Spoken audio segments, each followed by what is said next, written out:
Good morning, everyone. My name is Akshansh, and I shall be dealing with international relations. That is a part of your syllabus in General Studies 2, GS2. And nowadays, recently, we are also seeing questions in prelims, and obviously, we also can expect questions and topics discussions from international relations in your interview process. Am I audible? Please write. Please type yes in the chat if.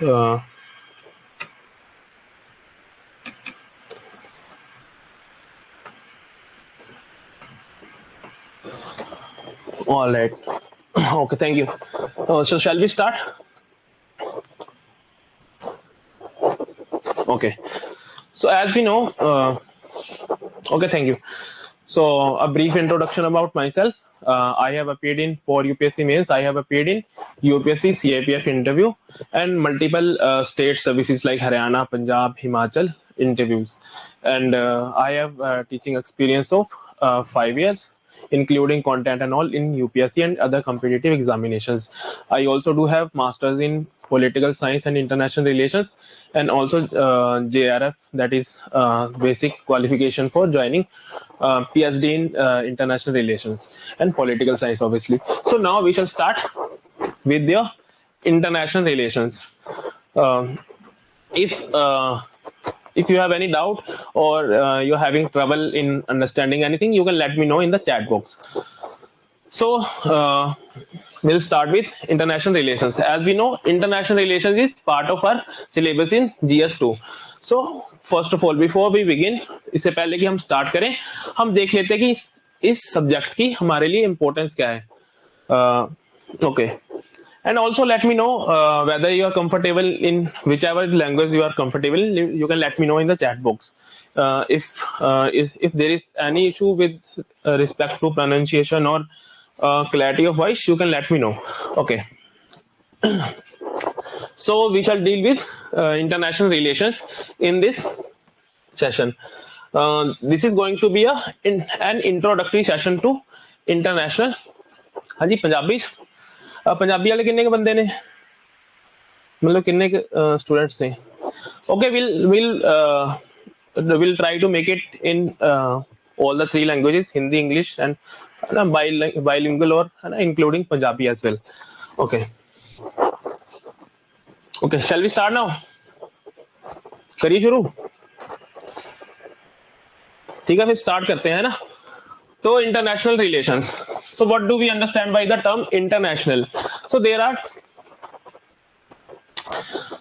international का क्या मतलब है? देखो, there are 2 things. 2 अलग अलग चीजें होती है. एक होता है ग्लोबल, एक चीज होती है आपकी global, then we have international. ठीक है. तो इन दोनों चीजों में सबसे पहले तो हम डिफरेंस समझ लेते हैं कि ग्लोबल और इंटरनेशनल में क्या फर्क है. इंटर मीन्स बिटवीन, है ना. National means Nations, obviously. So what is international? Nations के बीच, ठीक है, राष्ट्रों के बीच रिलेशंस, है ना. तो राष्ट्रों के बीच आपस में जो रिलेशंस है उसकी स्टडी को हम बोलते हैं the study of international relations, right. So it is a branch of international politics, right. So Nations के बीच में जो पॉलिटिक्स होती है उसको बोलते हैं international politics.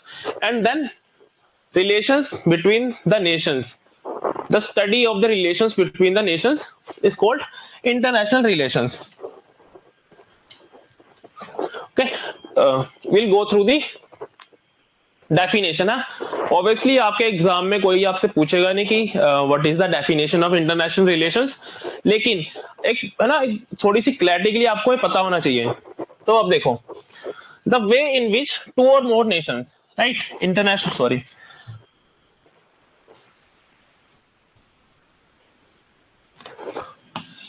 2 or more nations, right. International तभी होगा ना अगर 2, 1 से ज्यादा होंगे ना, 2 या 2 से ज्यादा होंगे नेशंस.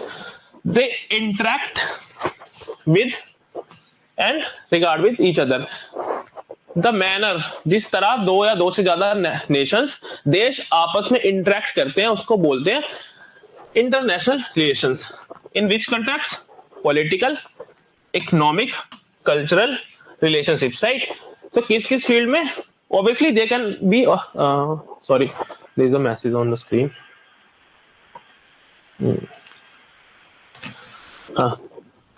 Right. So see, दो या दो से ज्यादा देश आपस में जब इंटरेक्ट करते हैं उसको बोलते हैं इंटरनेशनल रिलेशंस। किस तरह वो आपस में इंटरेक्ट करते हैं? To fulfil their political, economic, cultural और any other kind of interest, right? तो उसकी स्टडी को हम बोलेंगे इंटरनेशनल रिलेशंस। सो बेसिक सी चीज है, आपको समझ आ गई होगी, and not that important from the examination point of view, but just to know the subject. Then we shall also briefly discuss what is the importance of this subject from the point of view of your UPSC examination. So first of all, we do have prelims or preliminary examination. तो prelims में क्या होता है? Directly questions तो आपको international relations के rarely they will ask, है ना? ऑल्दो पिछले 1-2 साल से ट्रेंड है कि आईआर से रिलेटेड डायरेक्ट क्वेश्चंस भी आ रहे हैं, है ना? इवन ग्लोबल इवेंट से रिलेटेड क्वेश्चंस भी आ रहे हैं, not only the relations between India and its neighbours और India and other countries, but जो रीजनल अफेयर्स हैं उससे रिलेटेड क्वेश्चंस भी हमने प्रीलिम्स में देखे हैं. उसके अलावा आपके मैप बेस्ड क्वेश्चंस, कोई कंट्री, कोई प्लेस, कोई जगह अगर न्यूज में है बिकॉज ऑफ जियोपॉलिटिक्स, तो यूपीएससी क्या करता है आपको, इट हैपेंस कि दे शैल, है ना, they tend to ask questions from that as well, right? कि फॉर एग्जांपल मान लो कि अभी इजराइल और पैलेस्टीन की कॉन्फ्लिक्ट चल रही है, तो मेडिटेरेनियन या फिर मिडिल ईस्ट से रिलेटेड कुछ मैप बेस्ड क्वेश्चंस पूछ लेंगे, या फिर आपसे पूछ लेंगे कि आपका नेबर, है ना, which of the following countries are neighbor of Israel, or which of the following countries are neighbor of Palestine, or which sea does, है ना, which country does share its border with Mediterranean, and है ना, so on so forth, right? इस तरह के questions आपको prelims में आ सकते हैं ना. तो रिसेंट ट्रेंड्स को देखते हुए, है ना, 5 से 10 क्वेश्चन, 4 से 5 या 5 से 6 questions you can expect, right? Okay. Then in mains, you obviously know 4 या 5 क्वेश्चंस आपको आएंगे, right? You can expect 2 10 markers and 2 15 markers. Sometimes they can ask 3 15 markers and 2 10 markers, right? So that is directly, है ना, 50 56 or 50 60 or 60 marks, right? So if you see, अगर आप देखो तो GS2 में 100 110 मोस्ट ऑफ, अगर आप टॉपर्स की मार्कशीट देखो तो their score in GS2, if their optional is obviously not PSIR, political science and international affairs, अगर उनका ऑप्शनल नहीं है तो इसी रेंज में आपको उनके मार्क्स दिखेंगे, राइट? तो उसमें से 50 60 easy marks, very easy marks. क्यों? क्योंकि आपको एक बेसिक अंडरस्टैंडिंग होनी चाहिए चीजों की, स्टैटिक्स आपका क्लियर होना चाहिए. उसके बाद क्या होता है, क्वेश्चंस शैल अपीयर, आप इजीली गैस कर सकते हैं कि क्वेश्चन किस एरिया से आएंगे, जो न्यूज में होगा उसी से क्वेश्चन पूछेंगे ऑब्वियसली, राइट? तो इंटरनेशनल अफेयर्स में, इंटरनेशनल रिलेशंस में, आईआर में इसी तरह से मेंस में आप प्रिडिक्ट कर सकते हैं क्वेश्चन. तो इजी मार्क्स है 50 60, है ना, इसमें से आप आराम से 40 50, है ना, 35 40 मार्क्स भी लेके आ सकते हैं. तो इजी मार्क्स है, कम एफर्ट्स है, इसलिए मेंस में काफी इंपॉर्टेंट हो जाता है ये GS2 में आपका आईआर. फिर इंटरव्यू, जब आप इंटरव्यू में जाते हैं तो एक, है ना, कई बार 2 या फिर एक, कम से कम एक आईआर का टॉपिक तो आपसे डिस्कस इंटरव्यू करेगा ही करेगा. पैनल में एक बंदा होता है, मतलब वो पैनल के कोई भी, है ना, मतलब all together they can discuss 1 or 2 IR topics with you, है ना, that will consume more than 20-30% of the time of your interview, right? So IR में भी आपकी understanding of international relations वो important बन जाती है. क्यों? क्योंकि this is the same exam which shall be selecting bureaucrats as well as, the diplomats, है ना, जो Indian foreign services है उसके लिए भी ये same examination होता है. तो इंटरव्यू में, है ना, they tend to give weightage to IR, है ना, आईआर को हमेशा डिस्कस करेंगे आपके इंटरव्यू में भी, और उसी से आपके, है ना, इंटरव्यू में मार्क्स, क्योंकि इंटरव्यू में भी obviously it is a game of perception, right? So अगर आप प्रॉपर्ली डिस्कस करके आते हैं वो टॉपिक, तो ऑब्वियसली, है ना, you can perform well in your interview as well. तो अब देखिए, प्रीलिम्स, मेंस एंड इंटरव्यू, है ना, एग्जाम की सभी स्टेजेस में ये सब्जेक्ट इंपॉर्टेंट बन जाता है. और अलग। और एक बात आपको ये भी याद रखनी है, हाँ ऑब्वियसली, हाँ someone is typing that our syllabus is linked with current affairs obviously,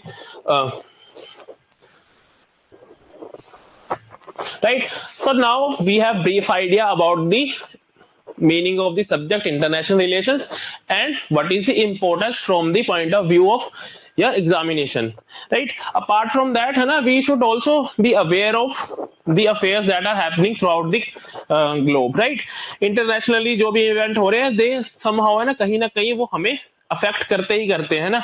किसी वर्ल्ड के किसी कॉर्नर में अगर इंस्टेबिलिटी, पॉलिटिकल इंस्टेबिलिटी हो गई है ना, आप इंडिया वहां से कुछ इंपोर्ट कर रहा है, तो हो सकता है कि, या फिर एक्सपोर्ट कर रहा है ना, तो वो वाली इंडस्ट्रीज अफेक्ट होंगी, इकोनॉमी अफेक्ट होगी। So all the things are interlinked, so leave that apart. So what do we discuss in international relations, है ना, from the Indian point of view we shall be discussing foreign policy, है ना, right? So what will be discussing the foreign policy of the Indian state, right? Indian nation, right? Indian government, right? So what do we understand by foreign policy? That also we need to understand, right? So what is foreign policy? A foreign policy is a nation's strategy in dealing with other nations aimed at achieving its national interest, right? National interest. So foreign policy आपकी क्या है? किसी भी country की, India, Pakistan, China, Russia, any country, right, उस country की strategy in dealing with other Nations. कोई country, कोई नेशन अपने पड़ोसी मुल्कों से या फिर अब किसी भी बाहरी मुल्कों से, देशों से किस तरह डील करता है to achieve its national interest, right? तो हमें इंटरनेशनल पॉलिटिक्स में हमेशा एक चीज याद रखनी है, according to realist tradition, what is most important thing for any nation? National interest, right? ये ह्यूमन राइट्स की बात करते हैं या फिर मोरालिटी की बात करते हैं, लेकिन वो सब चीजों को क्या सुपरसीड करता है? National interest.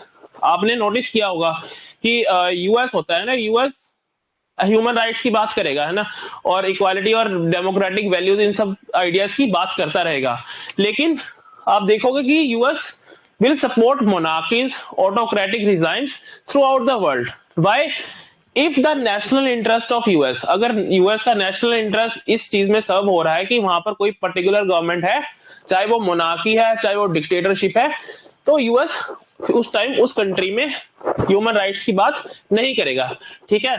तो किसी भी इंटरनेशनल पॉलिटिक्स में सबसे ज्यादा इंपॉर्टेंट जो चीज रहती है वो किसी भी कंट्री का नेशनल इंटरेस्ट होता है। सो नेशनल इंटरेस्ट क्या हो सकता है?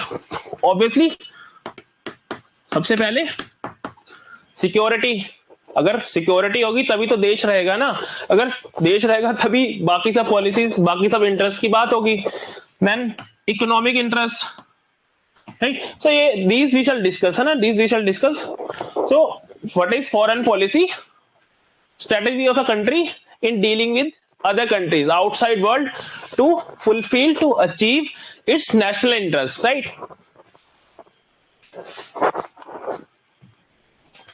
So अब हम now we shall briefly discuss the determinants of foreign policy. What are the factors that determine foreign policy of any country, right? किसी कंट्री का, किसी नेशन की, किसी गवर्नमेंट की फॉरेन पॉलिसी डिपेंड किन फैक्टर्स पे करती है, राइट? तो ये ब्रीफली हम डिस्कस कर लेंगे। क्यों? व्हाई? बिकॉज ऑब्वियसली हमें एक ब्रीफ आइडिया होना चाहिए फर्स्ट ऑफ ऑल बेसिक चीजों का। उसके अलावा जब आप आंसर फ्रेम करते हो तो आप इन एंगल्स पे, इन डायमेंशंस पे अपना आंसर इजीली फ्रेम कर सकते हो, इवन इफ आपको ज्यादा आइडिया नहीं है उस टॉपिक से रिलेटेड। सपोज किसी ऐसी कंट्री से रिलेटेड आपको पूछ लेता कि what is importance of Latin American countries for India, तो आप इन सब एंगल्स पर सोच के कुछ ना कुछ आंसर फ्रेम कर दोगे, ऑब्वियसली, है ना। In coming lectures, coming sessions we shall discuss that as well, but for now, right? So first पहला फैक्टर है आपका जियोग्राफिकल, है ना, factor that shall determine your foreign policy. किसी कंट्री की फॉरेन पॉलिसी डिपेंड करती है जियोग्राफिकल फैक्टर्स पे। कैसे? What are geographical factors? First of all obviously the position of that country, वो कंट्री लोकेटेड कहां पर है मैप पे, ठीक है। For example here here we have country A, country B and country C, right?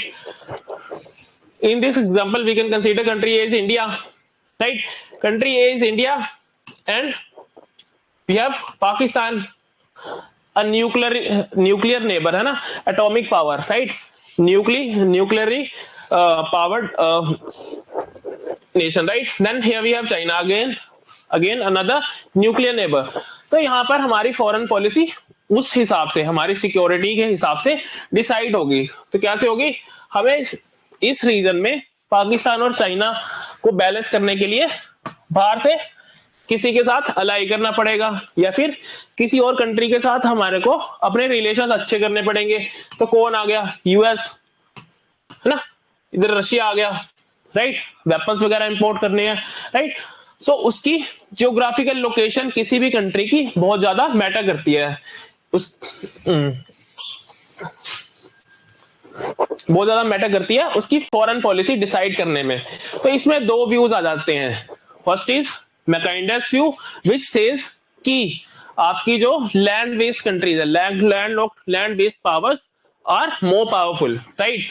सो इसमें कहा जाता है कि जो कंट्रीज ज्यादा एरिया है या फिर वो चारों तरफ से घिरी हुई है, उनका कोई कोस्ट लाइन नहीं है, तो उन पर अटैक करना टफ होगा, उनको कैप्चर करना टफ होगा। तो उस हिसाब से मैकेंडर्स व्यू के हिसाब से आपकी land based countries are more powerful.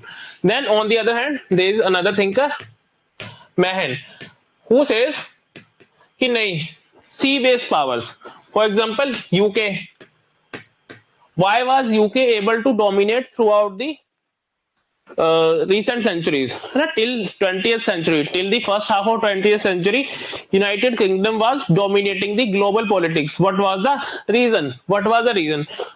The navy of UK, right?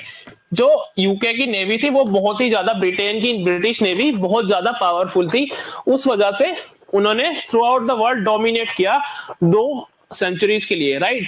around 2 centuries they dominated the global politics, right? So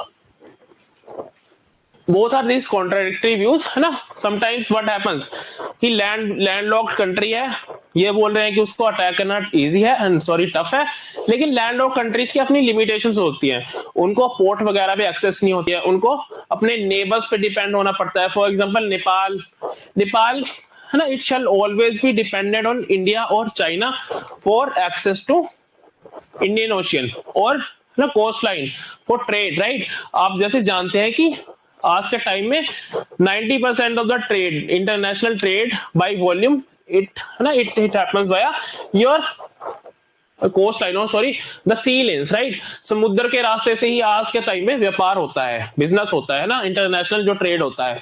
तो उसके लिए आपको कोस्ट लाइन होना जरूरी है। अगर आपकी कंट्री की कोस्ट लाइन नहीं है, आपकी बाउंड्री समुद्र के साथ नहीं लगती है, तो क्या होगा, फिर आपको अपने नेबर से भीख मांगनी पड़ेगी, है ना, उसको रिक्वेस्ट करना पड़ेगा कि मुझे अपना एक पोर्ट की एक्सेस दे दो जिससे मैं अपना इंटरनेशनल ट्रेड कर सकूं, राइट। सो जियोग्राफिकल फैक्टर्स है ना, जियोग्राफिकल फैक्टर्स डिटरमाइन कि उस कंट्री की फॉरेन पॉलिसी क्या होगी, राइट। ये बहुत इंपॉर्टेंट होता है। उसके अलावा economic factors as we know है ना, कंट्रीज है ना, अगर हर कंट्री अपनी इकोनॉमिक प्रोस्पेरिटी है ना, अपने लोगों को अमीर बनाने, खुद को ग्रो करने में है ना, इकोनॉमी को ग्रो करने को फोकस देती है ना, उसको इंपॉर्टेंस देती है। तो वही चीज उनकी फॉरेन पॉलिसी में भी इफेक्ट है ना, फॉरेन पॉलिसी में भी रिफ्लेक्ट होती है। हाउ, फॉर एग्जाम्पल रिसेंटली है ना, अभी हम क्या कर रहे हैं कि जब से पाकिस्तान के साथ हमारे रिलेशंस खराब हुए हैं, तब से क्या हुआ है, हमने पाकिस्तान के साथ ट्रेड बंद कर दिया है, ठीक है। तो है ना, क्यों किया, क्योंकि पाकिस्तान के साथ हमारा ट्रेड डिपेंडेंस इतनी ज्यादा नहीं थी कि हम उसको बंद ना कर सके, है ना, उसको बंद ना कर सके। तो हमने अपनी फॉरेन पॉलिसी वेपन बनाया कि हम sort of economic sanctions Pakistan पे लगा देंगे और इंडियन बिजनेसमैन पाकिस्तान के साथ ट्रेड नहीं करेगा।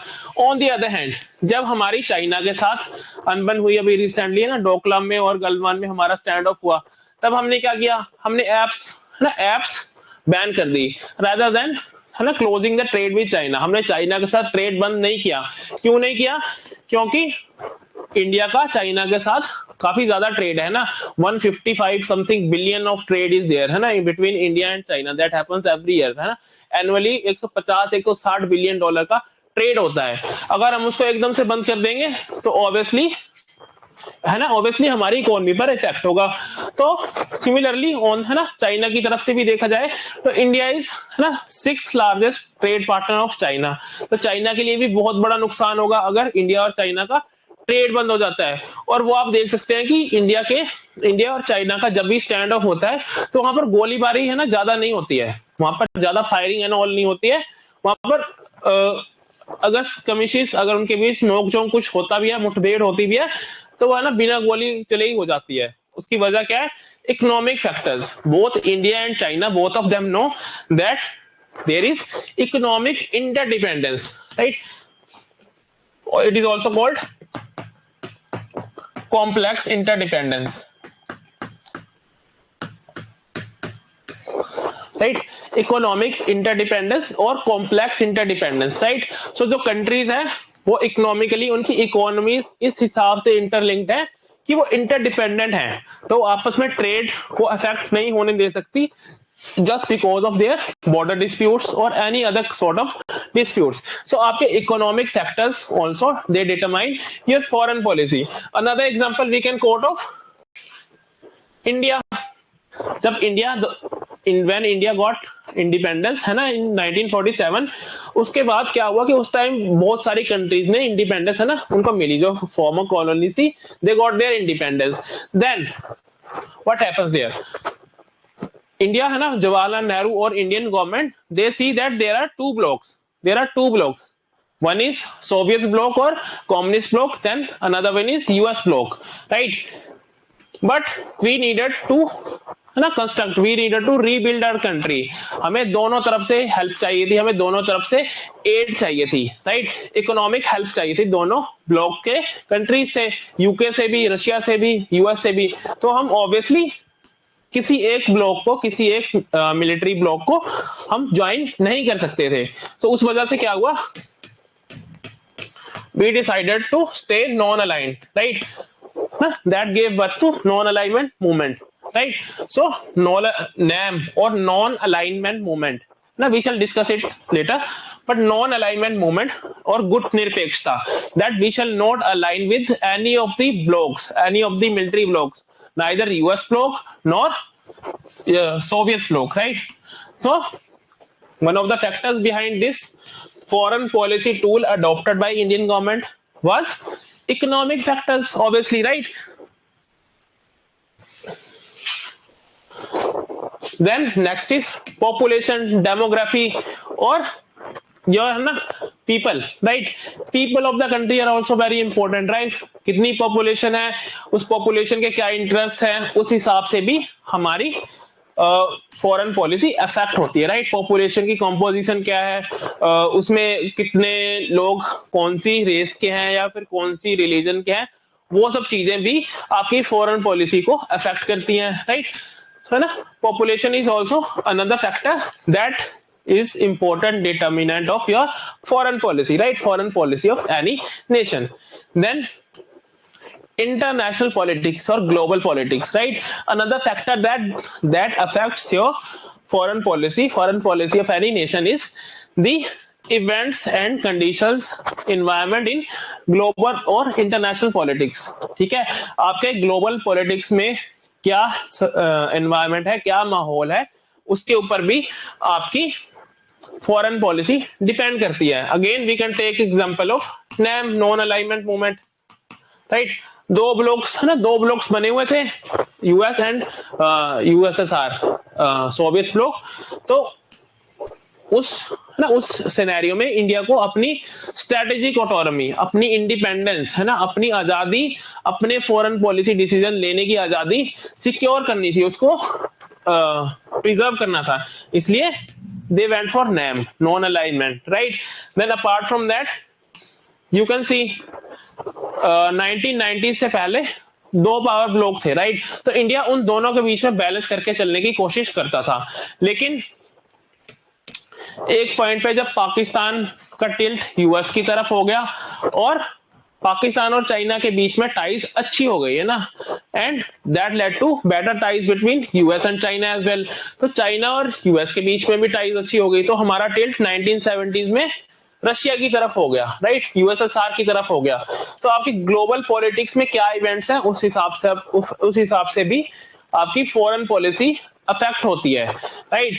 तो जब पाकिस्तान जो कि आपका नेबर है, जो आपका एक सॉर्ट ऑफ एनिमी स्टेट है, क्योंकि हमारे उनके साथ काफी डिस्प्यूट्स हैं, बॉर्डर डिस्प्यूट्स एंड ऑल, तो जब उनके relations one of the blocks US के साथ अच्छे हुए, तो है ना, ऑब्वियसली फॉर ऑस्टेंसिबल रीजंस हमने क्या किया, हमने भी यूएसएसआर की तरफ थोड़ा टिल्ट लिया, राइट? सो ग्लोबल इवेंट्स। अच्छा, उसके बाद 1990s में क्या हुआ, 1991-92 के अराउंड आपकी यूएसएसआर का फॉल हो जाता है, राइट? डिक्लाइन हो जाता है। आपका जो सोवियत रिपब्लिक का जो यूनियन थी उसको फॉल होकर रशिया बनता है, ठीक है, जो कि उस टाइम पे उतना पावरफुल नहीं था जितना यूएसएसआर और सोवियत ब्लॉक था, राइट? तो जब सोवियत का फॉल होता है, सोवियत का डिक्लाइन होता है, डिसइंटीग्रेशन होता है, तब वर्ल्ड में, दुनिया में सिर्फ एक ही हेजेमन रह जाता है। कौन था? US, right? यूएस। ओके, तो आपका यूएस जब unipolar world, right? So this led to a unipolar world. So before that, अच्छा, इससे पहले कोल्ड वॉर के ड्यूरेशन में कौन किस तरह का वर्ल्ड था, क्या बोलेंगे उसको? Can you type in the chat if you are understanding that before unipolar world, what sort of world? Bipolar, right? Bipolar, two poles were there na, two power poles were there, right? US and USSR, right? ना, so earlier we have a bipolar arrangement. अच्छा, आज के time में हमारे पास किस तरह का arrangement है? Obviously we don't have bipolar और unipolar, है ना? So now किस तरह का ग्लोबल पॉलिटिकल एनवायरनमेंट हो रहा है? Multipolar, right? We can call it multipolar, right? है ना, जहां पर काफी सारे रीजनल पोल्स हैं, चाइना है, रशिया भी अपने सराउंडिंग में है ना, एक तरह की अपील करता है power. Then US is obviously there, है ना, then India is also rising, right? ना, टर्की इज आल्सो, है ना, aspiring to be the leader of Islamic world, right? So now we are moving towards the multipolar world, right? Towards the multipolar world, right? So जब 1990s में ना 1990s में एक unipolar world order हो जाता है, तब अगेन हम शिफ्ट लेते हैं यूएस की तरफ, है ना, यूएस की तरफ, जिसका धीरे धीरे हम पीक देखते हैं मनमोहन सिंह के टाइम पे, जब ना 2006 में हम यूएस के साथ सिविल न्यूक्लियर डील साइन करते हैं, ठीक है, सिविल न्यूक्लियर डील साइन करते हैं, और उसमें हमारे ऑब्वियसली अदर, है ना, इकोनॉमिक एंड अदर पॉपुलेशन से रिलेटेड इंटरेस्ट भी होते हैं कि हमें इन्वेस्टमेंट आएगी, हमें सिक्योरिटी के लिए, है ना, यूएस से वेपन्स एंड टेक्नोलॉजी ट्रांसफर होगा, राइट? तो हम यूएस की तरफ टिल्ट लेना शुरू करते हैं, राइट? फिर simultaneously we also see in 21st century, है ना, in 21st century we can also see the rise of China, right? China का राइज हो रहा है, चाइना हमारा नेबर है, उसके साथ हमारी बॉर्डर डिस्प्यूट्स भी है, राइट? तो उस वजह से अगेन, अच्छा, यूएस और चाइना के बीच में आपस में भी ग्रजेस है ना, उनके रिलेशंस भी इतने ज्यादा अच्छे नहीं है जितने किसी टाइम पे हुआ करते थे, राइट? तो अब क्या होता है कि हमारा टिल्ट यूएस की तरफ ज्यादा बढ़ जाता है। क्यों? क्योंकि चाइना और रशिया के रिलेशंस भी अब ना, दे आर इंप्रूविंग, है ना, they have improved, right? China and Russia are coming closer. So आप रिसेंट इंडियन फॉरेन पॉलिसी में देखोगे कि यूएस का एक, है ना, यूएस की इंपॉर्टेंस बढ़ जाती है ना, India is strategical ally of US now, right? We have signed those fundamental treaties with US, right? So that we shall discuss when we shall be discussing in the Indo-US relations. But for now, what we need to understand is that global politics, right? International politics also affects. It is also one of the determinants of the foreign policy of any country, right? Then domestic politics, आपके country के with in क्या politics है उसका भी काफी ज्यादा असर पड़ता है हमारी फॉरेन पॉलिसी में. How see domestic politics, India का फेडरल स्ट्रक्चर है ना, federal structure we have there in India, right? तो state governments they also have, है ना, कुछ सब्जेक्ट ऐसे हैं कॉन्स्टिट्यूशन में जिन पे स्टेट गवर्नमेंट्स लॉ बनाएगी. तो वाटर भी उनमें से एक सब्जेक्ट है, right? River water and all, right? तो वाटर एक ऐसा रीजन है जिसमें स्टेट गवर्नमेंट का स्पेयर होता है. So recently we had this, हमारा बांग्लादेश के साथ तीस्ता वाटर डिस्प्यूट है, तीस्ता रिवर वाटर डिस्प्यूट है. Have you heard of it? Have you heard of this Teesta river water dispute that we have with Bangladesh, right? So इसकी settlement पर, है ना, काफी बार हमारी Indian government and Bangladeshi government उन्होंने डेलिब्रेशन, उन्होंने बातचीत की है, लेकिन कोई सॉल्यूशन नहीं निकल रहा है. क्यों नहीं निकल पा रहा है इसका सॉल्यूशन? क्योंकि आपके वहां पर वेस्ट बंगाल, है ना, वेस्ट बंगाल की स्टेट गवर्नमेंट है, they are not okay with it, right? They are not okay with it. What they are saying that, है ना, it shall affect water supply to West Bengal as well, right? So आपकी domestic politics, है ना, हो सकता है कि वहां पर central government, union government, central government and state government same party की होती तो शायद उनका स्टैंड कुछ अलग होता, राइट? उनका स्टैंड कुछ अलग होता. यही सेम चीज हमारी रिफ्लेक्ट होती है आपकी श्रीलंका के साथ. श्रीलंका में we are this LTTE, Liberation Tigers of Tamil Eelam, right? So similarly we have Tamil Nadu in India, and in Tamil Nadu we have DMK party, right? That is hardline Dravidian party. So now that is also affecting our policies related to Sri Lanka, right? हमें Tamil refugees, जो Tamil minorities हैं श्रीलंका के northern, है ना, northern and eastern region में, उनको हमने asylum भी दी है, उनको, है ना, हमने उन रिफ्यूजीज को अपने देश में जगह भी दी है, और उस हिसाब से हमने वहां पे श्रीलंकन क्राइसिस में इंटरवीन भी किया ना, उसमें हमने इंटरवीन भी किया. सो हमारी फॉरेन पॉलिसी, हमारी policy related to Sri Lanka, right? Policy related to Sri Lanka was affected by our domestic politics, right? इसी तरह बहुत सारे डोमेस्टिक पॉलिटिक्स से रिलेटेड हमारे फैक्टर्स होते हैं that affect our foreign policy, right? That affect our foreign policy, right? Then obviously military capability that also affects our foreign policy. How does that affect our foreign policy? Any example? अगर मान लो कोई country militarily strong है, they can take, ना, much expressive, much stronger foreign policy stands. For example, north Korea, उनके पास nuclear है, तो they can obviously, है ना, टेक मच, है ना, stronger stands. Similarly Israel, right ना, area wise geographically Israel is located at a very, है ना, इस तरह की लोकेशन पर लोकेटेड है जहां पर उनको बहुत सारी दिक्कतें हो सकती है ना. थियोलॉजिकली भी उनके नेबर्स, है ना, there are differences between them and their neighbours. They are Jews and their neighbours are Muslims, right? But what is the main reason? military capability, right? They have a good, है ना, they have a good military capability. They are strong in that, है ना, they are a nuclear country, so they can take hard stands, है ना, they can take hard stances in their foreign policy, right? On the other hand, कुछ countries ऐसी हैं south, जैसे African countries है, उनकी कोई सुनता नहीं है. क्यों नहीं सुनता है? क्योंकि उनके पास, है ना, इतनी मिलिट्री कैपेबिलिटी नहीं है. So did you understand all this? Determinants of foreign policy. What are the factors that determine your foreign policy? Geographical factors. Is it clear? Economic factors. Then population. The, है ना, concerns of and the challenges related to population. Global politics, है ना, what is the environment in the global politics? Then your domestic politics. आपके, है ना, country के with in क्या किस तरह की पॉलिटिकल सेटअप है, क्या क्या चीजें हैं। अच्छा, इस डोमेस्टिक पॉलिटिक्स में एक और चीज आ जाती है जिसको हम बोलते हैं डेमोक्रेटिक पीस, है ना, थीसिस। तो उसके हिसाब से इफ टू कंट्रीज, मान लो there are two countries, country A and country B, both of them are democracies, so there are chances, अगर कंट्री ए और कंट्री बी दोनों डेमोक्रेटिक कंट्रीज है तो ज्यादा चांसेस है कि इनके बीच में पीसफुल कोएग्जिस्टेंस होगा, वो पीसफुली रहेगी। व्हाई? क्योंकि देखो, पहले तो अगर कंट्री ए को कंट्री बी पर अटैक करना है तो उसको पार्लियामेंट में पास करवाना पड़ेगा बिल, डेमोक्रेटिक प्रोसेस से उस डिसीजन को अप्रूव करवाना पड़ेगा, जिसमें इनको पहली बात तो टाइम, है ना, डिले होगा और बहुत सारे मल्टीपल ओपिनियंस होंगे।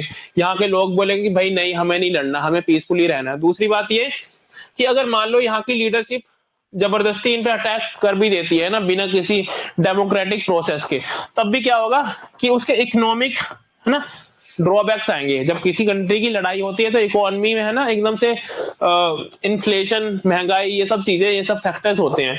तो जब किसी डेमोक्रेसी में मान लो आज मोदी गवर्नमेंट पाकिस्तान पर हमला कर देती है या फिर श्रीलंका या नेपाल पर हमला कर देती है, अब लड़ाई लग गई तो चीजों की कीमतें बढ़ती जा रही हैं, तो अब, है ना, दो इलेक्शंस भी आ रहे हैं, तो क्या होगा, अब आपके, है ना, जो वोटर्स होंगे उस गवर्नमेंट को बाहर फेंक देंगे, है ना, पावर से।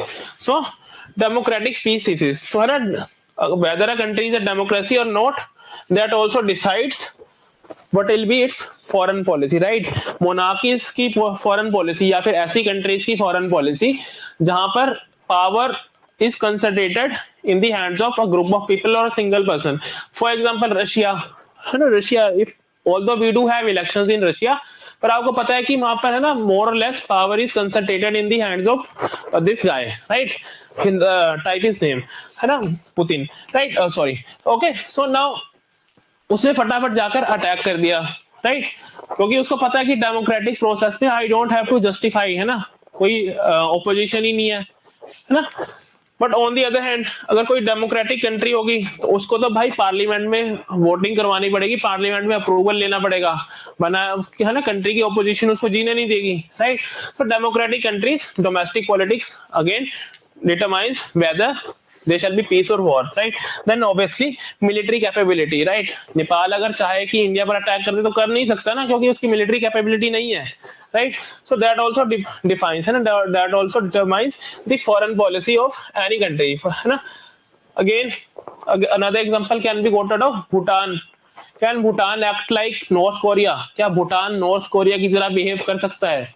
जैसे आपका नॉर्थ कोरिया यूएस को आंखें दिखा रहा था, क्या भूटान इंडिया को या फिर चाइना को आंखें दिखा सकता है? नहीं, क्योंकि मिलिट्री कैपेबिलिटी नहीं है, right? So these are the factors, right?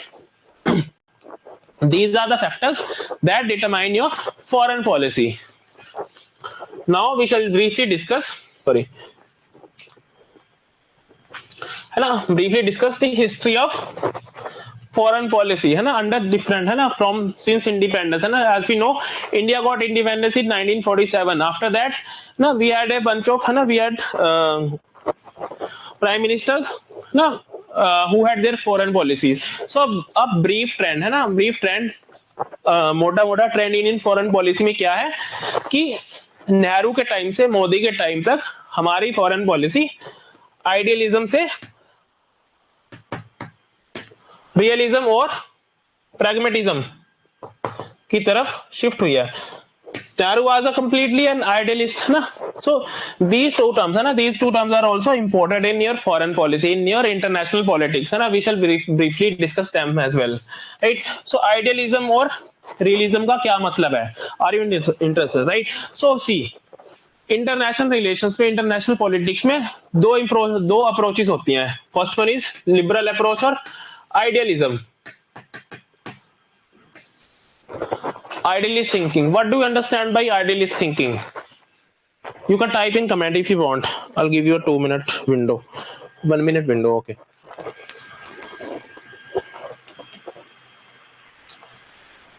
No? Nobody? Okay.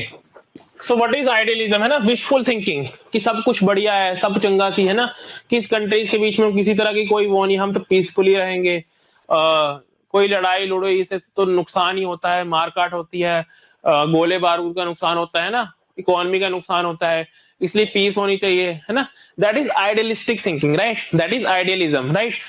It is also called institutional approach, कि हम अगर मान लो पाकिस्तान के साथ हमारा कश्मीर डिस्प्यूट है, तो हमें पाकिस्तान के साथ वहां पर मिलिट्री को स्ट्रॉन्ग करने की जरूरत नहीं है. आइडियलिस्ट लोग क्या बोलेंगे कि यूएन में जाओ और, है ना, इंटरनेशनल इंस्टीट्यूशंस लाइक यूएन, दे शैल डिसाइड, और वो आपका मैटर सॉर्ट कर देंगे, है ना. लेकिन क्या ऐसा हुआ? क्या कश्मीर का इशू यूएन में जाने के बाद सॉल्व हो गया? नहीं हुआ. क्यों? क्योंकि there are limitations of idealistic approach, right. So what is the idealistic approach, idealism, that we should crave for peace, है ना, peace between the countries. हमें aspire करना चाहिए peace के लिए, right. And obviously ना, political dialogue and all, those are the methods, instruments that should be dominating in your foreign policy, right. So idealist international politics में आपका idealism का peak आता है वर्ल्ड वॉर 1 और वर्ल्ड वॉर 2 के बीच में, जब यूएस इंक्लूडिंग, है ना, एंड अदर वेस्टर्न कंट्रीज, उन्होंने आपकी लीग ऑफ नेशंस नाम की एक संस्था बनाई. League of Nations. अच्छा, इस लीग ऑफ नेशंस का इसका क्या मकसद था कि अगर कोई country, suppose we have A to Z, है ना, we are n number of countries, now this country A, it attacks on country B. तो लीग ऑफ नेशंस, है ना, विद देयर आइडियलिस्टिक अप्रोच, उन्होंने क्या प्रपोज किया, अगर कोई कंट्री ए कंट्री बी पर अटैक करेगी, तो बाकी सभी countries C, D, F, Z, any, है ना, other countries, they shall offer a collective security, है ना, on behalf of this country. But is it possible? मान लो कल को अगर इंडिया पाकिस्तान पर अटैक कर देती है, तो क्या चाइना और यूएस और बाकी सभी कंट्रीज मिलके पाकिस्तान की सपोर्ट करेंगी? नहीं करेंगी ना. क्यों? क्योंकि, है ना, कुछ कंट्रीज इस तरफ होंगी और कुछ कंट्रीज इस तरफ होंगी, राइट ना, किस उनके relations. Are you getting my point? Are you getting my point? Are you getting my point? No.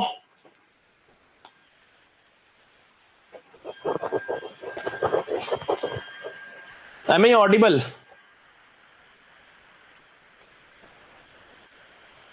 Right, they have to maintain balance of powers, right. ना, they have to maintain balance of powers. उनको अपनी regional politics भी देखनी है, उनके relation दूसरी country से कैसे है ना, राइट. तो इट इज नेवर पॉसिबल कि अगर दो कंट्रीज की लड़ाई हो रही है, तो जिस कंट्री ने एग्रेशन किया है ना, बाकी कंट्रीज उसको कॉल आउट करे. ऐसा कभी नहीं होगा. अगर इंडिया पाकिस्तान पर या फिर पाकिस्तान इंडिया पर अटैक करता है ना, इंडिया अटैक्स पाकिस्तान, तो कुछ कंट्री इस साइड आएंगी और कुछ कंट्री इस साइड आएंगी, फिर क्या होगा? World war, right. तो इसी वजह से जब लीग ऑन, है ना, after first world war, when they came up with this idealistic idea of league of nations, of, है ना, कलेक्टिव सिक्योरिटी, ना, दैट फेल्ड.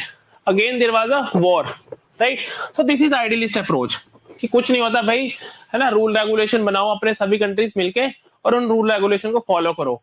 पर इज इट पॉसिबल? नो, है ना. Human nature, right. Countries they won't do that, है ना. They shall only focus on their national interest. अगर China का नेशनल इंटरेस्ट है कि उससे अपना टेरिटरी, अपना एरिया एक्सपैंड करना है, तो why should they go for peace and all, है ना. They shall try to expand their area whenever they are capable, right.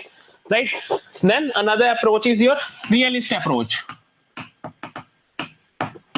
Now, what is realist approach? Realist approach is says that the national interest of any country is important, right? For any country, it should focus on its national interest rather than peace or war or any other factor, human rights and all. They should focus on national interest. Then they say, first and priormost national interest is security.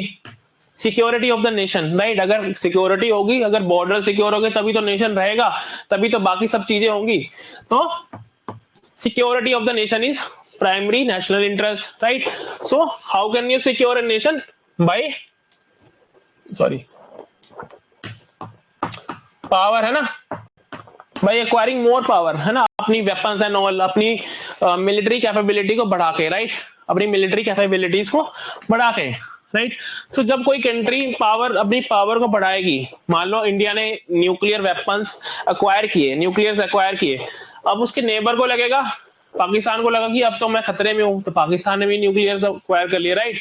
तो अब दोनों countries, India को लग रहा है कि Pakistan nuclear ना फेंक दे, वो, और पाकिस्तान को लग रहा है कि इंडिया न्यूक्लियस ना यूज कर ले, तो there is sort of balance of power, है ना, उनको इस न्यूक्लियस का खतरा है। क्यों?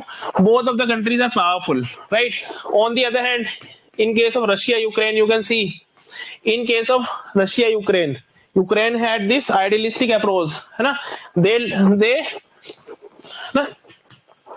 they did not acquire the nucleus after the fall of USSR, right? So now they are seeing the repercussions of it, right? Russia is a nuclear country, उन्होंने फटाफट अटैक कर दिया, उनको पता था कि यूक्रेन ना, neither it is yet a member of NATO nor does it come under the nuclear umbrella of any country, right? So Ukraine non nuclear country है, रशिया ने अपना मौका देखा और अटैक कर दिया, right? So what is the gist of it? Power maximization, right? So realist approach, they say that you have to follow a foreign policy that serves your national interest, security and power maximization, right? Are you getting this, right? So there are two approaches. One is idealistic approach that was followed by obviously our first prime minister Nehru. Then now we are moving more towards the realistic approach, right? ना कि हम UN में जाकर, अगर UN में जाकर complain करेंगे कि सर ऐसा हो गया, है ना, तो they won't do anything, right? UN is not global government, right? That is an international institution, right? There is a difference. Global government means a government above all nations, right? So what the realists say, realists क्या बोलते हैं कि जैसे आपके nation के अंदर है ना गवर्नमेंट होती है, अगर मान लो मुझे यहाँ पर अगर कोई थप्पड़ मार देता है, मैं पुलिस के पास जा सकता हूँ। क्यों? क्योंकि हम दोनों सिटीजन्स के ऊपर एक गवर्नमेंट है जिसकी हमारे ऊपर कमांड अथॉरिटी है। बट अगर हम देखें इंटरनेशनल एरिना में, इंटरनेशनल स्फीयर में ऐसा कुछ नहीं है। दो कंट्रीज के ऊपर कोई भी सॉवरेन नहीं है, कोई और अथॉरिटी उनके ऊपर नहीं है, right? UN is not an authority over other countries, right? It is just a panel, it is just an international institution, right? So there is a sort of anarchy, right? International politics में, global politics में anarchy है, राइट? उस anarchy में कोई authority नहीं है that can dictate to countries, right? So you are on your own, right? आपको अपनी रक्षा खुद करनी है, उसके लिए आपको पावर मैक्सिमाइजेशन, अपनी सिक्योरिटी में फोकस करना, अपने नेशनल इंटरेस्ट पे फोकस करना है, rather than going to UN and all, right? That what Nehru did in case of Kashmir issue. Okay,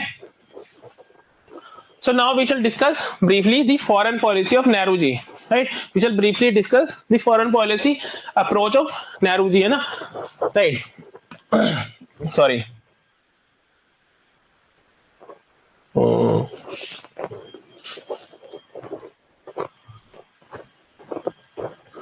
Till now any doubt? अभी तक कोई डाउट है तो पूछ सकते हो, कमेंट में टाइप कर सकते हो, क्योंकि है ना हम we shall be winding up this session by 12.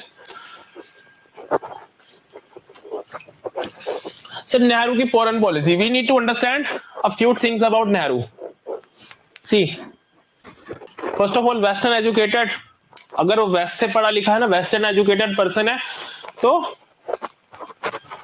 है ना, if Nehru is a western educated person, then he shall also be carrying those western values, equality, socialism and all, है ना, वो वैल्यूज, वो आइडियाज जो वेस्टर्न एजुकेशन सिस्टम का एक product है, right? He shall be carrying those ideas, right? Then Nehru was an idealist, that can also be seen, that was also reflected in his foreign policy approach, right? So here the political leader, है ना, political leader is also bending, it also affecting the foreign policy of the country, right? See, है ना, western educated, then he'll be carrying those ideas of democracy and all, right? Then idealist, Nehru was an idealist, so he shall be, है ना, tilted more towards idealist, है ना, peace loving approach, है ना, कोई खतरा नहीं है किसी से, अगर हम किसी को नहीं मारेंगे, किसी को अटैक नहीं करेंगे तो वो भी हमें अटैक नहीं करेगा. But does that happen? No, है ना, that is not possible in international arena, right?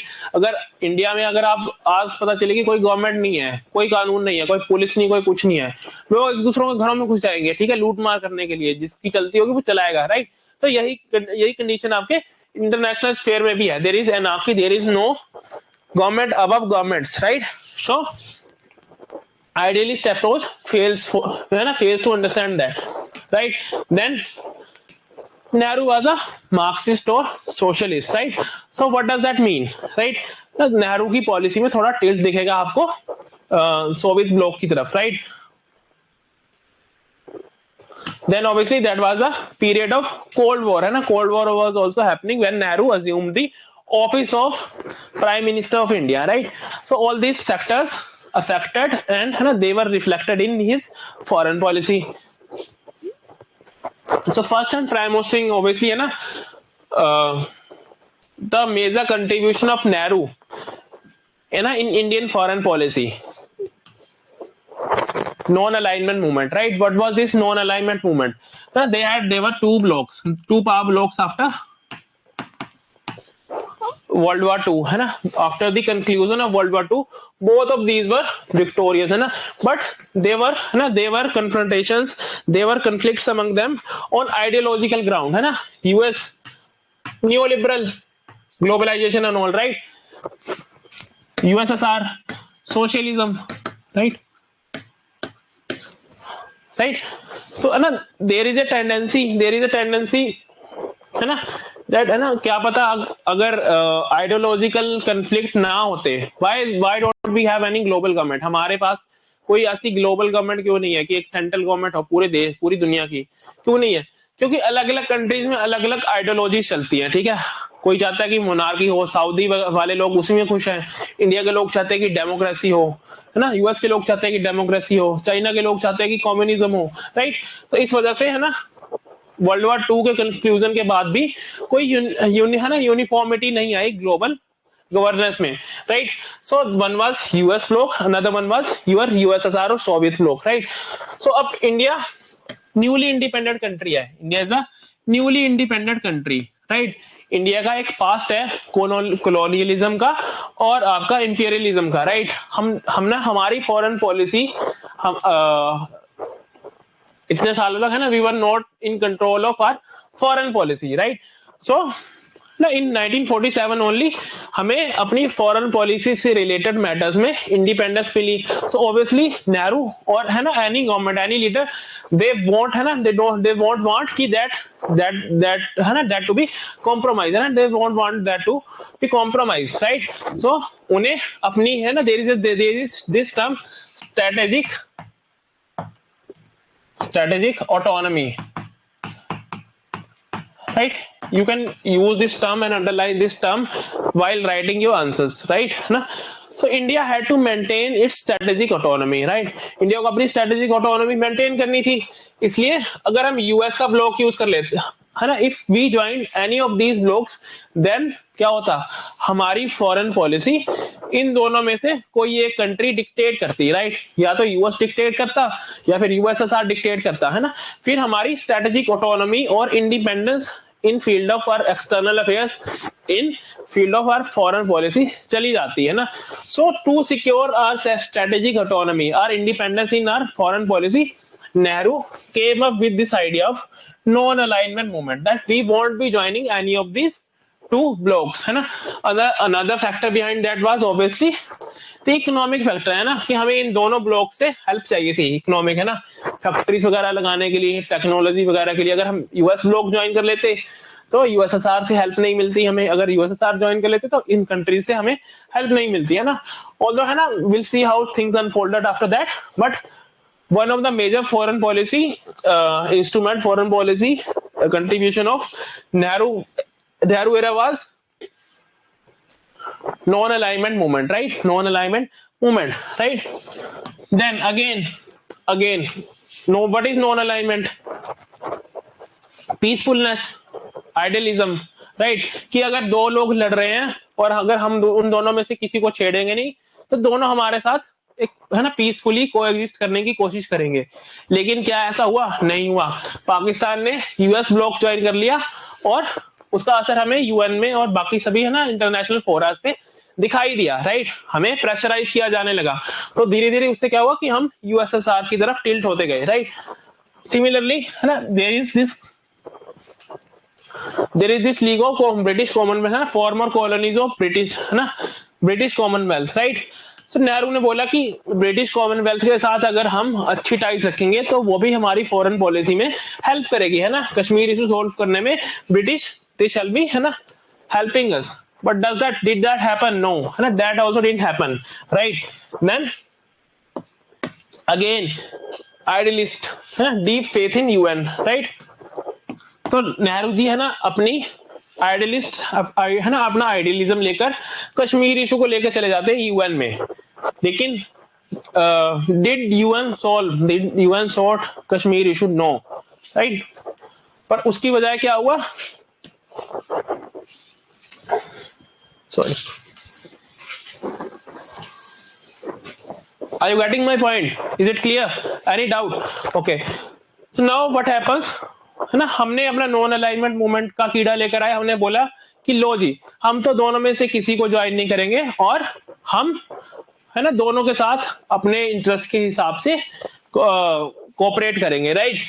But हमारा नेबर जिसके साथ हमारा बॉर्डर डिस्प्यूट था, पाकिस्तान, वो in the organizations, these are basically US backed organization. Have you heard the name of NATO? Have you heard the name of NATO? What is the full form of NATO? NATO. What is full form of NATO? NATO की full form क्या है?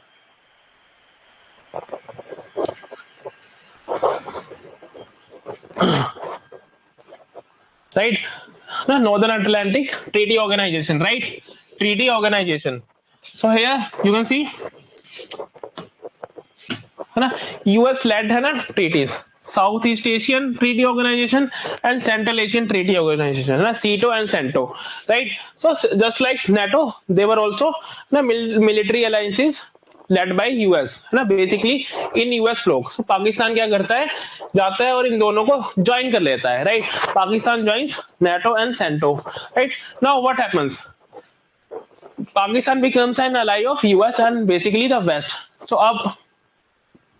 अब जब पाकिस्तान इनका अलाई हो गया तो UN में जब कश्मीर मैटर जाता है तो यूएस एंड यूके, है ना, ब्रिटिश कॉमनवेल्थ, दैट, है ना, and all these countries they try, है ना, rather than solving, है ना, इसके बजाय कि वो कश्मीर इशू को यूएन में सॉल्व करें, they started using Kashmir issue to pressurize India, right?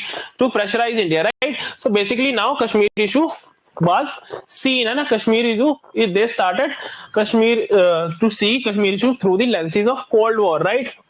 So इस टाइम में यूएसएसआर, है ना, हमारी वहां पर हेल्प करता है, right, by using its veto power and all, right.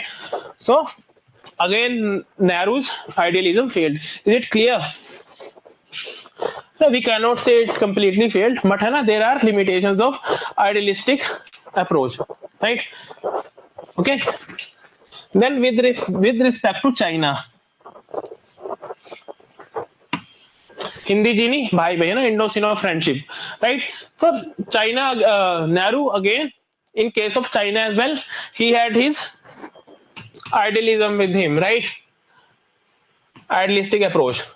How? See, Nehru, he never perceived China as a threat. He said we can peacefully coexist with China, है ना, चाइना के साथ हम पीसफुली रहेंगे तो चाइना भी हमारे साथ पीसफुली रहेगा. But does that happen? ऐसा हो सकता है क्या? नहीं हो सकता, है ना. चाइना का नेशनल इंटरेस्ट, अगर चाइना का नेशनल इंटरेस्ट होगा तो हमारे साथ पीसफुली नहीं रहेगा, राइट. अच्छा, फॉरेन पॉलिसी में अगेन सी, फॉरेन पॉलिसी इस डायरेक्शन में चलती है, ऐसे देखो, पॉलिटिकल नेगोशिएशंस, और इसको हम क्या बोलते हैं, डायलॉग. किसी कंट्री के साथ हमारा इशू है, सबसे पहले हम क्या करेंगे, डायलॉग, राइट. सो ये लिबरल से एक्सट्रीमिस्ट, है ना, एक तरह से सॉफ्ट से हार्ड की तरफ जा रही है, ठीक है. पॉलिटिकल नेगोशिएशन और डायलॉग, है ना. हमारा, मान लो आपके नेबर के साथ आपको कुछ इशू है, उनका पानी पुनी वगैरह कुछ आ रहा है, उनके बच्चे आपके दीवार पे रोज पेंटिंग कर रहे हैं, कुछ कर रहे हैं, आप जाके बात करोगे, है ना, कि भाई यहाँ पे पानी मत फेंक, राइट. पॉलिटिकल डायलॉग, है ना. Similarly in international arena, political national, है ना, पॉलिटिकल नेगोशिएशन और डायलॉग. अच्छा, फिर नहीं मानेगा तो थोड़ा आप, है ना, हार्ड हो जाओ, स्ट्रिक्ट हो जाओगे, है ना. Economic sanctions, right. पाकिस्तान या नेपाल के साथ आपका कोई इशू है वो नहीं मान रहा है, पहले आप जाओगे प्यार से समझाओगे, नहीं मानेगा, आप बोलोगे अच्छा ठीक है, आप अपने नेबर को बोलोगे भाई देख तू मेरी है ना, तू मेरे you are using my ground, you are my car और एनीथिंग, अब मैं तुम्हें यूज नहीं करने दूंगा, ना ही मैं तेरे साथ है ना तेरी दुकान में बिजनेस नहीं करूंगा, सामान नहीं खरीदूंगा, है ना। तो economic sanctions, now you will go for economic sanctions, then finally military है ना मेथड, राइट राइट। तो है ना softest one is political negotiation, right, most liberal most idealistic approach is political negotiation, है ना। जाकर बोलते रहो अपने नेबर को कि भाई पानी मत फेंक, पानी मत फेंक, राइट, है ना, अगर उसे फेंकना होगा तो फेंकेगा, है ना। But obviously this is the direction, है ना, this is the direction of foreign policy, you must, है ना, countries the diplomats they must start from here, right, and then move to, है ना, यूजुअली है ना they start from here then move in that direction, right. So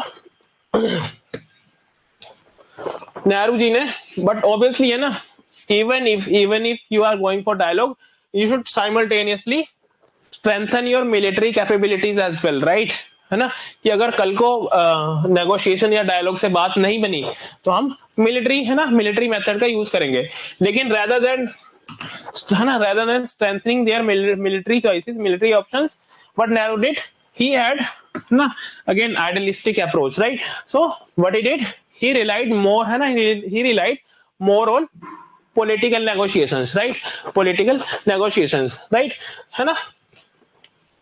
Moreover, so before 1949 Tibet was not a part of China, right, it was an autonomous region under the suzerainty of China, right, under the suzerainty of China, है ना। So Tibet was sort of self-sustained, independent sort of, है ना, semi-autonomous region of China. So when the Communist Party of China came to power in 1949, है ना, India was first of the countries that accepted Chinese suzerainty over Tibet, right. हम नेहरू जी ने, तो हमने, है ना, चुपचाप जाके मान लिया कि ओके तिब्बत जो है चाइना का ही पार्ट है, आप उसको जैसे मर्जी चला सकते हो, है ना, दलाई लामा को बाहर फेंक दो, हम उसको यहाँ पर बिठा के खिलाते रहेंगे, right.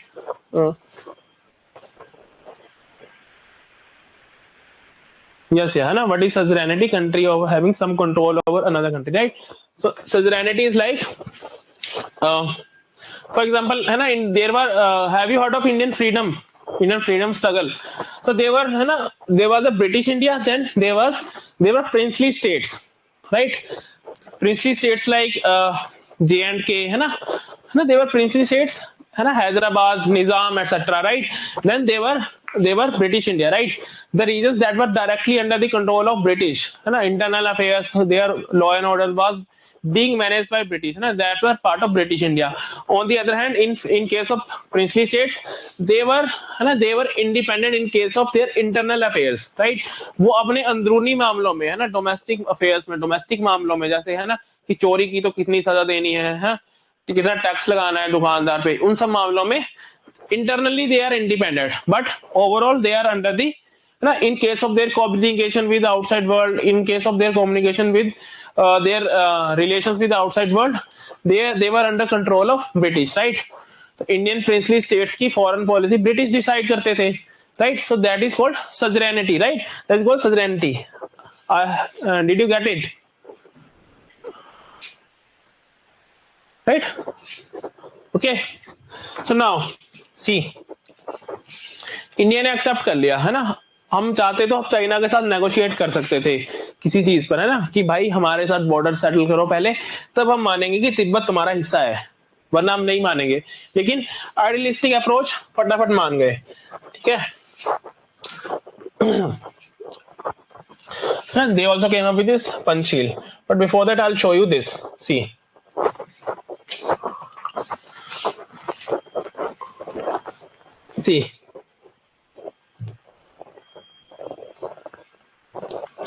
so this is Tibet, है ना, this is Tibet region of China, okay, this is Tibet, then this is Xinjiang province, right. Although these two, है ना, these two regions, they are, है ना, you can see these are connected, but see the geography, the geology of the region is such that China, अगर China को यहाँ से इन दोनों regions को कनेक्ट करना है तो उसको इस एरिया की जरूरत है, अक्साई चीन, है ना, सियाचिन की जरूरत है, ठीक है। तो उसको अपना है ना इन दोनों रीजन्स को प्रॉपरली रेगुलेट करने के लिए, प्रॉपरली कंट्रोल करने के लिए China needs these two reasons, right? China needs these two reason, sorry needs access to Siachen, right, है ना? यहाँ पर इंपोर्टेंट पोस्ट वगैरह है, उसको जरूरत थी तिब्बत और जिनजियांग, इन दोनों प्रोविंसेस को, इन दोनों एरियाज को कनेक्ट करने के लिए, राइट? तो this is Buddhist majority, this is Muslim majority, right? And China is a communist country, है ना? They crave for, they Aspire for homogeneity, right, है ना? They don't consider any religion and all above their state, right? है ना? China के लिए China ऊपर है ना? बुद्धिस्ट और मुस्लिम, है ना? But before China took over Tibet completely, Tibet was a Buddhist theocracy. What is theocracy? Theocracy में, थियोक्रेटिक स्टेट में क्या होता है कि आपका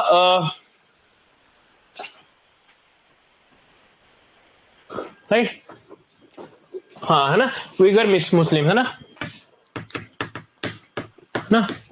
सो थियोक्रेसी में क्या होता है कि आपकी जो हेड ऑफ रिलीजियस अफेयर्स होते हैं वही आपकी गवर्नमेंट पॉलिटिकल मैटर्स को भी वही चलाते हैं. तिब्बत वाद थियोक्रेसी. अब अगर वहां पर आपको अच्छे से लोगों को कंट्रोल करना है तो आपको बुद्धिज्म का होल्ड कम करना है. सिमिलरली अगर आपको यहाँ पर भी अच्छे से लोगों को कंट्रोल करना है तो आपको इस्लाम, है ना, मुस्लिम जो थियोक्रेट्स, जो थिंकर्स एंड ऑल, जो भी उनके मौलाना वगैरह है, उनका कंट्रोल, है ना, उनका इन्फ्लुएंस कम करना है, राइट? एंड इन दोनों रीजन्स को प्रॉपरली रेगुलेट करने के लिए चाइना को जरूरत थी यहाँ से इन दोनों रीजन्स को कनेक्ट करने की. तो चाइना को सियाचिन चाहिए ही चाहिए था, right? So what China did, है ना, again China's national interest. China ने ये नहीं सोचा कि हमारी पीस, इंडिया के साथ पीसफुली रहना है या फिर ये. China came with their what realist approach, right? उन्हें पता है कि अगर हमारा नेशनल इंटरेस्ट ये है तो हम सियाचिन को लड़के भी ले लेंगे, right? On the other hand we were, है ना, caught with this your idealism, right? So another major contribution instrument or a major instrument of Nehru's foreign policy was Panchashil, right? What is Panchashil? Again, those same things, that were signed, that are part of the instrument that was signed between India and China during that time, 1957, around that, right? So what are the provisions or major attributes of this Panchashil? Mutual respect for territorial integrity of each other, right? Territorial integrity, right? Then, do you understand the meaning of territorial integrity? ना, उस देश की अखंडता, right? कि अगर वहां पर कोई सेपरेटिस्ट मूवमेंट चल रहा है, अगर नॉर्थ ईस्ट के लोग बोल रहे हैं कि हमें अलग से देश बनाकर चाहिए, हमें इंडिया का हिस्सा नहीं रहना है, तो China want support that, right? Similarly अगर तिब्बत के लोग बोल रहे हैं कि हमें चाइना के साथ नहीं रहना, हमें अलग देश बनाना है, so India won't support that movement, right? Both of them, they shall respect territorial integrity of each other, right? Then mutual non-aggression. ना इंडिया चाइना पर अटैक करेगा, ना चाइना इंडिया पर अटैक करेगा, right?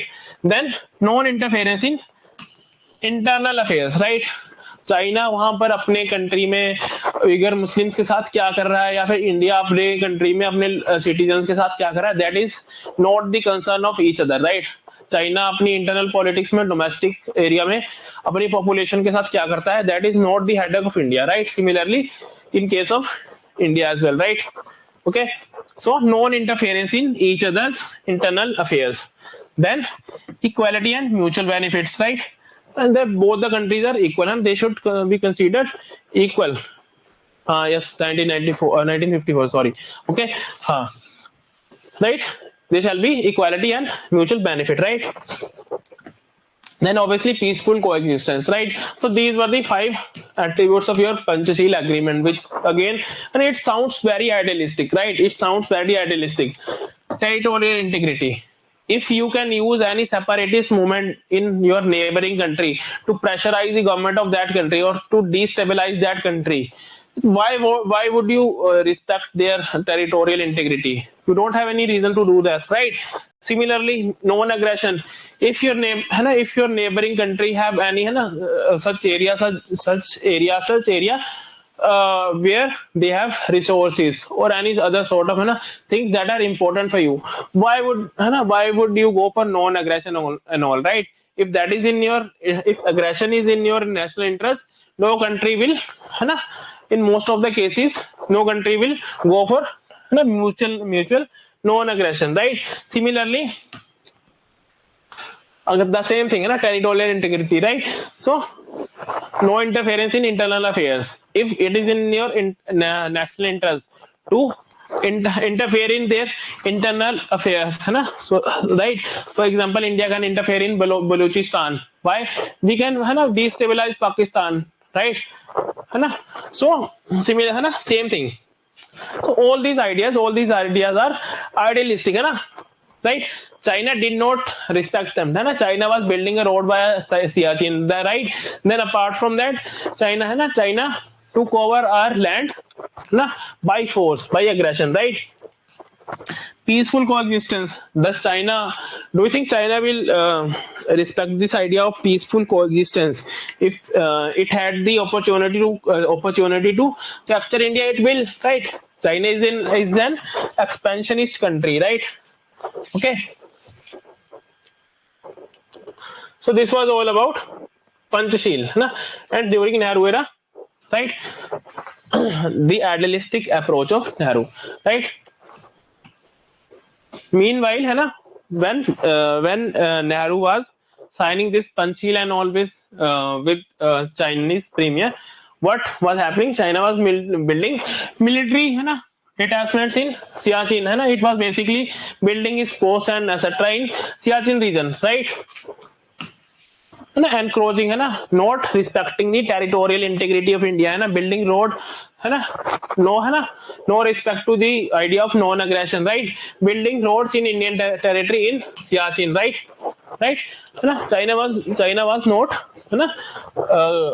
abiding by the rules of that Panchshil agreement that was there between India and China, right? Then China releases maps which shows Northeastern Frontier Agency. What is Northeastern Frontier Agency?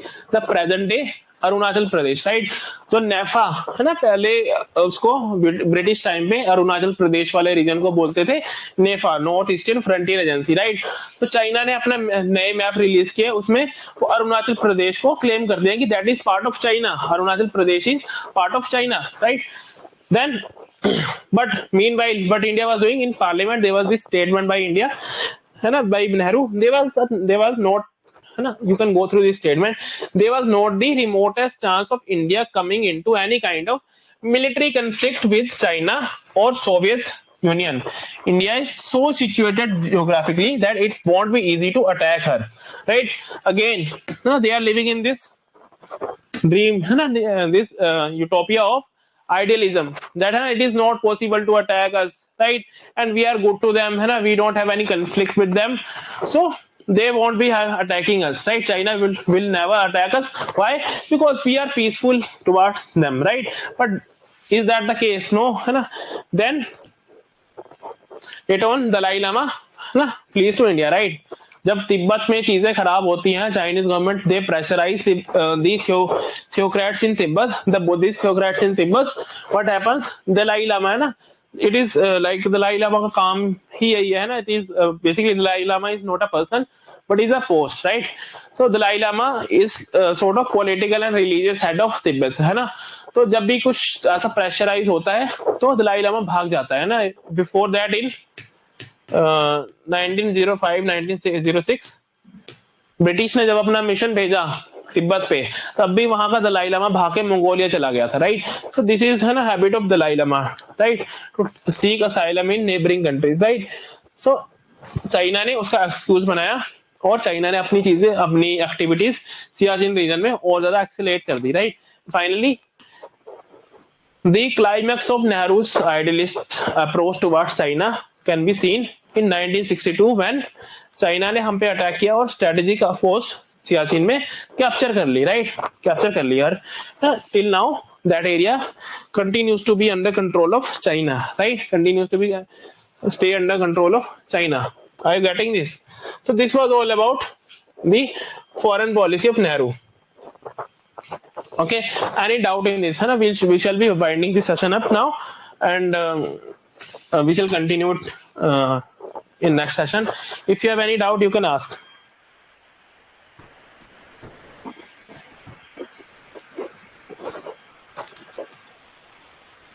I do.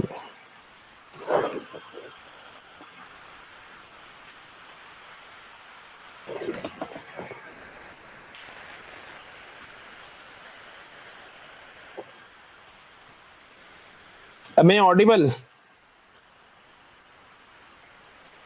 Okay, everything is clear. कोई doubt है तो पूछ लो, ठीक है? तो है ना, please revise it, go through the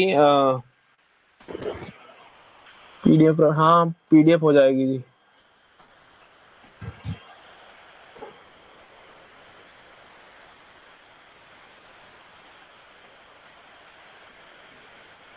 ठीक है,